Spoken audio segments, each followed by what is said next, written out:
آج میں آپ کے سامنے جس موضوع پہ بحث کرنے کے لیے بیٹھا ہوں وہ موضوع بہت اہم اور بہت دلچسپ موضوع ہے۔ ذرا غور سے سنیے گا اور ہر مسلمان کے لیے اس کا علم رکھنا بہت ضروری ہے۔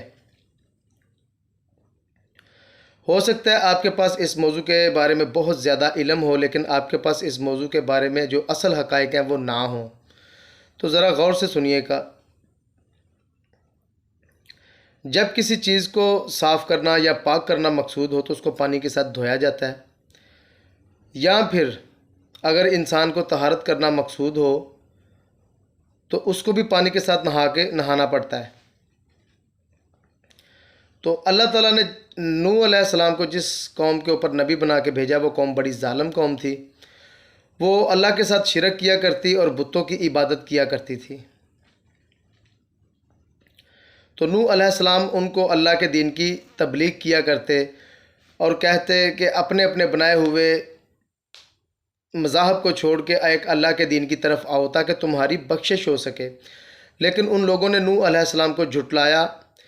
اور ان کی بات نہیں مانی۔ تو پھر اللہ تعالیٰ نے نوح علیہ السلام کو ایک پیغام بھیجا، اے میرے بندے اب تو ایک کشتی بنا، اب میں ان کو ان کے اعمال کی سزا عذاب کی صورت میں دینے لگا ہوں، اور اس کشتی کے اندر اپنے گھر والوں کے علاوہ ہر جاندار کا ایک ایک جوڑا رکھ،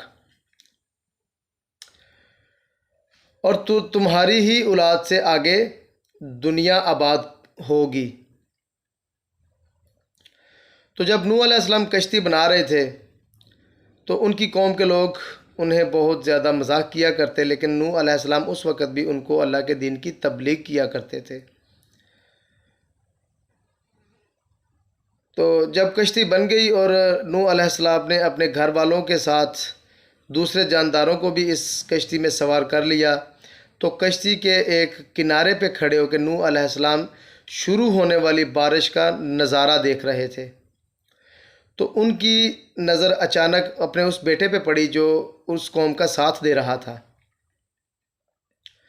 تو نوح علیہ السلام نے اپنے بیٹے کو آواز دے کے کہا کہ اے میرے بیٹے اب بھی تیرے پاس وقت ہے، مان جا اور اللہ سے معافی مانگ اور اس کشتی میں سوار ہو جا۔ آج اس کے حکم کے بغیر کسی کو نہیں بخشا جائے گا، کسی کو نہیں چھوڑا جائے گا۔ تو اس نے آگے سے جواب دیا کہ میں اس پانی سے اپنے آپ کو بچانے کے لیے اس بلند و بالا پہاڑ کی اونچائی پہ چلا جاؤں گا۔ جب یہ پانی ختم ہو جائے گا تو میں نیچے آ جاؤں گا۔ تو اسی دوران ان دونوں کے درمیان پانی کی ایک بہت بڑی لہر آئی اور نوح علیہ السلام کا بیٹا اس پانی میں ڈوب گیا۔ تو نوح علیہ السلام کی بیوی بھی اس پانی میں ڈوب گئی کیونکہ وہ بھی اس قوم کا ساتھ دے رہی تھی۔ تو تفسیر ابن کثیر کے اندر ایک واقعہ بہت مشہور ہے کہ نوح علیہ السلام کی قوم میں سے ایک گنہگار عورت اپنے چھوٹے بچے کی وجہ سے بڑی غم زدہ تھی۔ تو وہ اپنے چھوٹے بچے کو لے کے پانی سے بچنے کے لیے پہاڑ کی اونچائی پہ چڑھ رہی تھی، لیکن جس رفتار کے ساتھ وہ پہاڑ کی اونچائی پہ چڑھ رہی تھی پانی کے بڑھنے کی رفتار اس سے بہت زیادہ تھی، کیونکہ آسمانوں کو حکم ہوا کہ پانی کے لیے اپنے دروازے کھول دے، پانی کے رستے کے لیے اپنے دروازے کھول دے، اور زمین کو حکم ہوا کہ اپنے پیٹ میں سے پانی نکال۔ نوح علیہ السلام کی قوم پہ جو عذاب آیا وہ صرف آسمان سے بارش کی شکل میں نہیں تھا، بلکہ زمین کی گہرائیوں سے بھی پانی زمین کی سطح پہ آیا۔ تو جیسے جیسے پانی کی مقدار اور پانی کا لیول بڑھ رہا تھا اس عورت کا غم اور زیادہ بڑھ رہا تھا، حتیٰ کہ جب پانی کا لیول اس عورت کی گردن تک آ گیا تو اس نے اپنے بچے کو اپنے دونوں ہاتھوں پہ اٹھا کے اپنے سر سے اوپر کر لیا۔ تو حضرت عائشہ صدیقہ رضی اللہ تعالیٰ عنہ فرماتی ہیں کہ اگر اس دن کافروں میں سے کسی پر رحم آنا ہوتا تو اس چھوٹے بچے کی ماں پہ آتا، لیکن ایسا نہیں ہوا۔ دوستو، اس بحث میں کچھ سوالات پیدا ہوں گے اور ان سوالات کے جوابات ہم آپ کو ساتھ ساتھ دیتے جائیں گے۔ تو جو پہلا سوال ہے وہ یہ ہے کہ نوح علیہ السلام کی قوم پہ جو عذاب آیا وہ کیا پوری زمین پہ تھا یا پھر پارٹیکولرلی اس علاقے پہ تھا، اس شہر پہ تھا جہاں پہ نوح علیہ السلام کی قوم آباد تھی؟ تو اگر نوح علیہ السلام کی قوم پہ جو عذاب آیا وہ پارٹیکولرلی ہوتا یا اس علاقے پہ ہوتا یا اس شہر پہ ہوتا تو اللہ تعالیٰ نوح علیہ السلام کو یہ کہہ دیتے کہ اپنے گھر والوں کو لے کے اور اپنے ماننے والوں کو لے کے اپنے اس شہر سے مشرق مغرب شمال یا جنوب کی طرف زمین کا اتنا خطہ چھوڑ کے آباد ہو جا، لیکن اس طرح کا کوئی حکم نہیں ہوا۔ حکم یہ ہوا کہ کشتی بنا اور اس کے اندر ہر جاندار کا ایک ایک جوڑا سوار کر اور اپنے گھر والوں کو سوار کر۔ اور انجیل کے اندر یہ حکم ہے کہ ہر جاندار کا صاف جوڑا رکھ اور کم عمر ہوں وہ جوڑے، جو جوڑے آپ کشتی میں سوار کرو وہ کم عمر ہونے چاہیے۔ یہ انجیل کے اندر یہ بیان ہے۔ تو اگر وہ عذاب محدود ہوتا تو کشتی بنانے کی ضرورت نہیں تھی۔ اگر کشتی بنانے کی ضرورت تھی تو پھر اس کا مطلب یہ ہے کہ وہ عذاب، وہ سیلاب پوری زمین پہ تھا۔ دوسرے نمبر پہ اس زمین میں موجود 300 سے زائد ایسے کلچر ہیں جہاں پہ اس عظیم سیلاب کے بارے میں بہت ساری کہانیاں موجود ہیں۔ جیسا کہ انڈیا کے اندر منونترا کے نام سے ایک کہانی مشہور ہے، اس کے اندر بتایا گیا جی کہ منو نام کا ایک ایسا شخص تھا، جب یہ زمین رہنے کے قابل نہ رہی تو اس نے دوبارہ اس کو رہنے کے قابل بنایا، اور اس کے بالکل اپوزائٹ سائڈ پہ بہت زیادہ دور جہاں پہ کشتی سیلاب کے بعد رکی، وہاں سے 3,000 یا 3,500 کلومیٹر دور ناروے کے اندر ایک کہانی مشہور ہے کہ ایک برگل میر نامی شخص ایک عظیم سیلاب سے بچنے کے لیے کشتی لے کر نکلا، اور اسی طرح کی اور بہت ساری کہانیاں اس زمین میں پائے جانے والے 300 سے زیادہ کلچر کے اندر پائی جاتی ہیں۔ یہ کلچرز کے اندر پائی جانے والی کہانیاں اور کشتی بنانے کا حکم اس بات کا ثبوت ہے کہ جو نوح علیہ السلام کی قوم پہ عذاب آیا وہ پرٹیکولر نہیں تھا، وہ کسی مخصوص علاقے کے لیے نہیں تھا، وہ پوری زمین پہ تھا، پوری زمین پہ۔ اور دوسرا سوال یہ بنتا ہے کہ اگر وہ سیلاب پوری زمین پہ تھا تو پھر نوح علیہ السلام کی قوم کے علاوہ اس زمین میں رہنے والے دوسرے جانور، پرندے، حشرات اور انسان، ان کا کیا قصور تھا؟ نافرمانی، بتوں کی عبادت اور اللہ کے ساتھ شرک تو نوح علیہ السلام کی قوم نے کیا، انسانوں نے کیا، اور انسانوں کے علاوہ جانوروں کا کیا قصور تھا جو اس سیلاب کی ضد میں آئے؟ تو یہاں پہ ہماری اس ویڈیو کا بڑا اہم پوائنٹ شروع ہونے والا ہے، ذرا غور سے اور اپنے دماغ کو تھوڑا سا کھول کے سنیے گا۔ فرانس اور جرمنی کی غاروں کے اندر سے کچھ ایسے سکیچ ملے، کچھ ایسی پینٹنگ ملی، کچھ ایسے مجسمے ملے جن کو ہاتھوں کے ساتھ تراش کے بنایا گیا، اور اس کے بعد اس کے اوپر فنگر ٹریسنگ کے ساتھ پینٹنگ سیکھنے کا عمل چلتا رہا، اور یہ عمل آج سے 35,000 سال پہلے ہوا۔ تو اس کا مطلب یہ ہے کہ کوئی تو ایسا تھا جو انسان کو اس وقت یہ ساری چیزیں سکھا رہا تھا۔ تو اس سیلاب کی اس عذاب کی جو تفصیل ہے وہ قرآن پاک میں بہت زیادہ نہیں دی گئی، لیکن اس کو قرآن پاک کے اندر پوائنٹ آؤٹ کیا گیا ہے، بتایا گیا ہے کہ نوح علیہ السلام کی قوم پہ ایک عظیم سیلاب آیا تھا۔ اور اگر ہم بات کریں اس عذاب کی، اس سیلاب کی تفصیل کی، تو پھر اس کی تفصیل لینے کے لیے ہمیں تھوڑا سا پیچھے جانا پڑے گا۔ تو پیچھے سے مراد کہ انجیل کے اندر ایک بیان موجود ہے دو مقامات پہ، ایک بیان دو مقامات پہ موجود ہے، اور وہ اس طرح ہے کہ ہنوک جو کہ آدم کے بعد 7ویں نمبر پہ تھے، انہوں نے ایک پیشن گوئی کی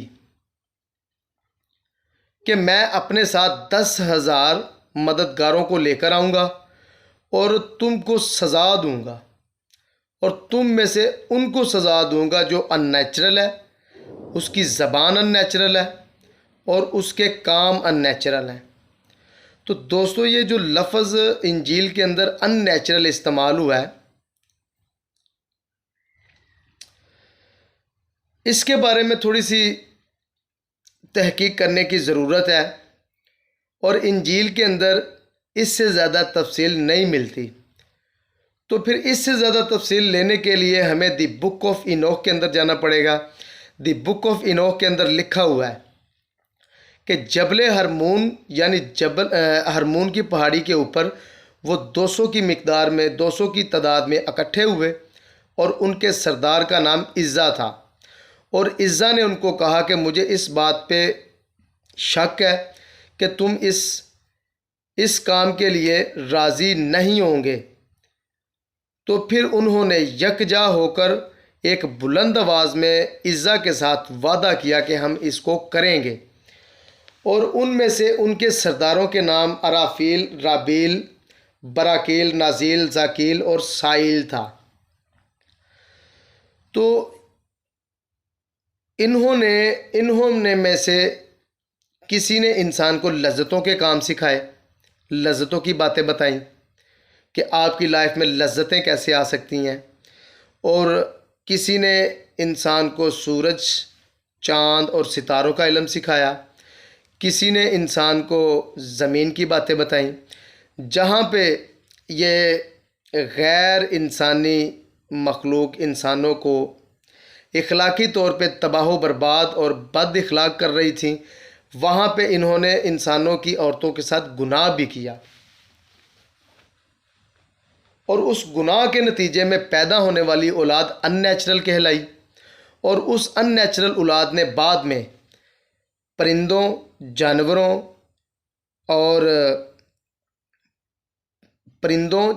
اور پودوں کے ساتھ گناہ کیا،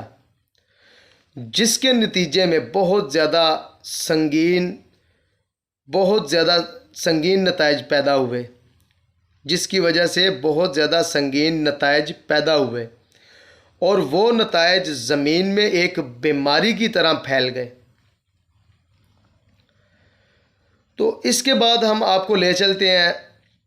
1908 میں آسٹریا سے ملنے والے فنگر فگرز کے بارے میں۔ فنگر فگرز ایسے مجسمے تھے جن کو انگلیوں کے ساتھ پتھروں کے اوپر تراش کر بنایا گیا، اور ان کا وہ جو مجسمے بنائے گئے، ان مجسموں میں نہ تو سر موجود تھے اچھی طرح، اور نہ ہی ہاتھ اور نہ ہی پاؤں۔ تو پھر بھی اس میں کیا تھا؟ اس فنگر فگرز میں عورتوں کے فیمیل کے وہ والے آرگنز تھے جو ریپروڈکشن میں یوز ہوتے ہیں، صرف اور صرف وہ والے آرگنز جو ریپروڈکشن میں یوز ہوتے ہیں۔ تو جہاں آسٹریا سے ملا ایک مجسمہ 35,000 سال پہلے بنا، اور دوسری طرف جرمنی سے بنا ایک ویسا ہی اسی ڈیزائن کا مجسمہ جرمنی سے ملا، اور وہ آج سے 24,000 سال پہلے بنا۔ تو باقی دنیا کی جو ہسٹری ہے وہاں سے بھی کھدائی کے دوران مختلف علاقوں سے، یورپ سے، ایشیا سے، افغانستان سے، جرمنی سے، فرانس سے، روس سے یہ مجسمے ملتے رہے، اور ان کی عمریں معلوم کرنے کے بعد پتہ چلا کہ یہ ایک کے بعد ایک دوسرا ہزاروں سال بعد میں بنتا رہا، تراشتے رہے اس کو تراشنے والے ان کو ہزاروں سال بعد تراشتے رہے۔ مطلب کہ جو جرمنی سے ملا وہ آج سے 35,000 سال پہلے کا تھا، جو فرانس سے ملا آج سے 24,000 سال پہلے کا تھا، جو ایشیا سے ملا وہ آج سے 20,000 سال پہلے کا تھا، اور جو افغانستان سے ملا یا دنیا کے کسی اور خطے سے ملا وہ آج سے 15,000 سال پہلے کا تھا۔ تو ان کے ہزاروں سال میں ان کے ڈیزائن نہیں چینج ہوئے،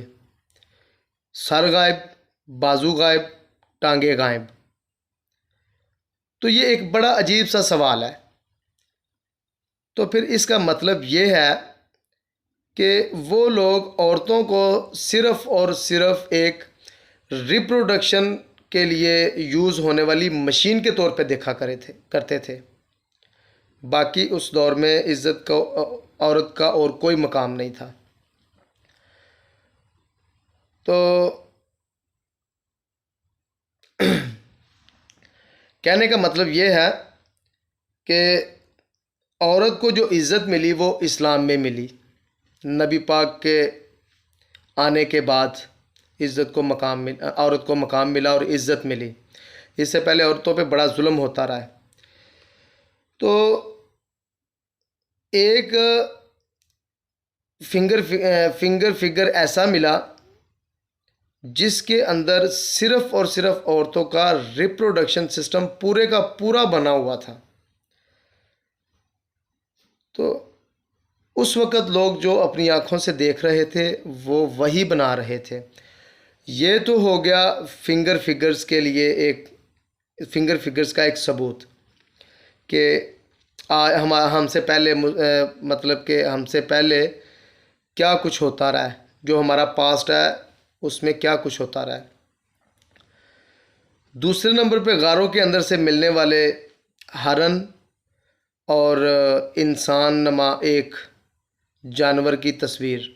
ایک جانور کی پینٹنگ، جس کے اندر دکھایا گیا جی کہ اس کا سر، اس کا جسم بالکل اسی ہرن کا ہے، لیکن اس کے ہاتھ اور پاؤں انسان جیسے ہیں، اور وہ بیٹھا بھی انسان نما انداز میں بیٹھا ہے۔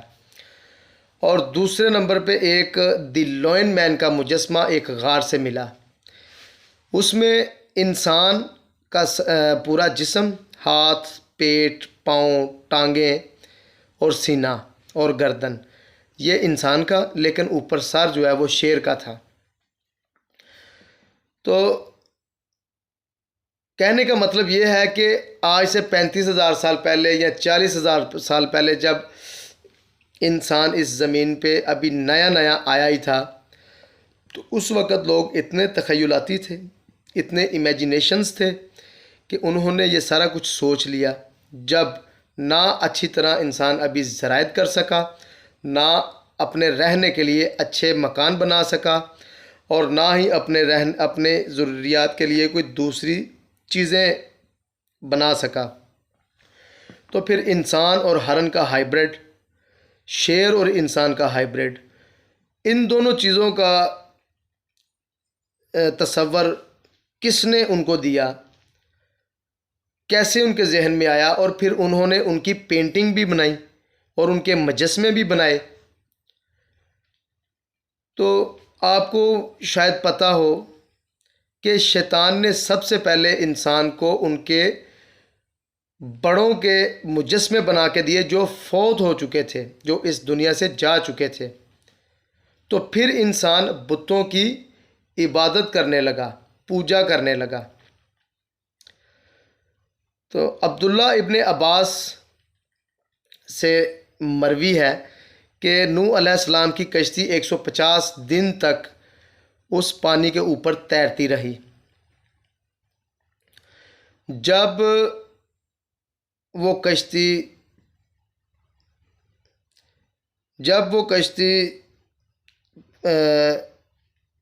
جودی نام پہاڑ پہ رکی، پانی خشک ہوا، آسمان کو حکم ہوا کہ اب رک جا، اور زمین کو حکم ہوا کہ اپنا پانی پی جا، نگل جا۔ تو نوح علیہ السلام کی جو کشتی ہے وہ جودی پہاڑ پہ رکی۔ تو اس وقت جودی پہاڑ کے اندر نوح علیہ السلام کی کشتی کے اندر نوح علیہ السلام کے 3 بیٹے سوار تھے، اور ٹوٹل تعداد 80 کی تھی، 80 لوگ ٹوٹل تھے اس کے اندر۔ تو نوح علیہ السلام کے جو بیٹے تھے ان میں سے ایک کا نام سام تھا، ایک کا نام حام، اور تیسرے کا نام حافظ تھا، یافس سوری۔ تو سام سے آگے جو لوگ پیدا ہوئے وہ ایشیا اور عرب کے لوگ پیدا ہوئے۔ حام کی نسل سے جو پیدا ہوئے وہ افریقن لوگ پیدا ہوئے، اور یافس سے جو لوگ پیدا ہوئے وہ ترکی اور یمن کے لوگ تھے۔ تو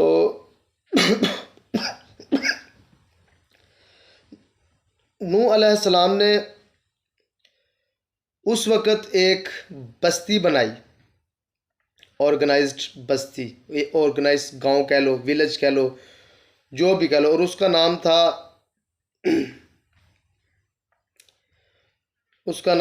غالباً